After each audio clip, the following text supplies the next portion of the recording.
intense conversation with a young woman in her 20s, newly married and struggling with the conflict she's experiencing at home. She told me that shortly after saying I do, she and her husband decided she would leave her job and care for the home. Then she walked me through her day, cooking, deep cleaning, preparing gourmet meals, often for his frequent guests. She said most of what she does goes completely unnoticed, but on the rare days she doesn't doll herself up before he gets home, he'll say things like, "Looks like you slept all day," or "Is this what my money is paying for?" She looked at me and said, "And if I'm ever too tired for intimacy, he really goes in." "What are you here for?" he asked. I paused and said, "So what do you say back?" She shrugged. "What can I say? I'm not working, and I'm now pregnant with our first child. There's not much I can do." Then she said something that stopped me. "I really resent him now," she said. "He tunes me out when he used to listen and shower me with affection, and now he barely even sees me." She told me she stopped wanting intimacy altogether, and in response she says he's become short-tempered, dismissive, defensive, and entitled. Welcome to episode 1. Don't start none, won't be none. I'm Roberts-Emegha, attorney, former federal mediator, wife and mother, and a God-fearing listener and encourager. So let's get into it.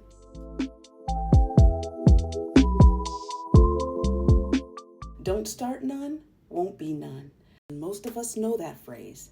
It means if you don't establish a pattern, you won't have to survive its consequences. And I'm opening this marriage series with this lesson because I believe it's one of the most misunderstood and damaging dynamics in marriage: overextending. By that I mean overgiving, overdoing, overfunctioning, overplaying your role. Now let me be very clear before we go any further. I believe marriage to be a covenant of 3. You, your spouse, and God.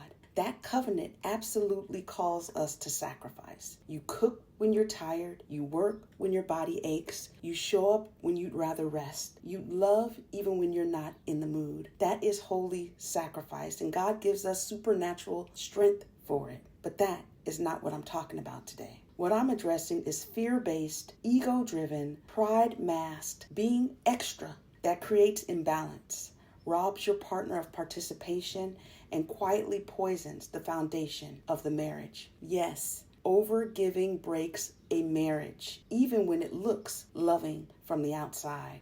I know for a fact that you know what I'm talking about. This didn't happen because she loved him too much. It happened because giving only creates appreciation when the sacrifice is visible, understood, and shared. Giving is meant to be relational, not performative. I choose to meet your need. You see my effort. You feel grateful. Your response is kind. That exchange releases humility, joy, connection, and closeness for both people. But when you give so much that your partner never sees the effort, never understands the cost, never feels needed, never gets to participate, it's as if nothing has been given at all. He never sees her day at work. And guess what? She's so focused on being taken for granted that she never sees his. Worse, by never allowing your partner to feel what you've given, you rob them of the joy you get to feel each day. That's right. By giving selflessly, without boundaries, and without participation, you are depriving your partner of the sacrifice that leads to accomplishment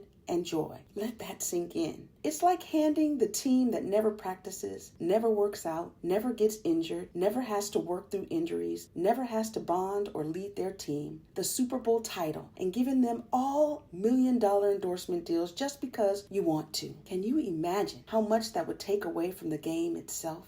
You've removed their opportunity to love you through effort. And love without effort is entitlement. That's a hard truth. Overgiving doesn't create appreciation. It desensitizes it. It doesn't deepen intimacy. It erodes attraction. And it doesn't build unity. It creates imbalance that eventually turns into resentment on one side and entitlement on the other. When you overplay your role, you aren't being selfless. You are unknowingly blocking the very partnership you say you want. Marriage is not sustained by who gives the most. It's sustained by shared sacrifice, visible effort, and mutual participation and respect. That's how appreciation stays alive. And that's how a marriage becomes one that can't be divided.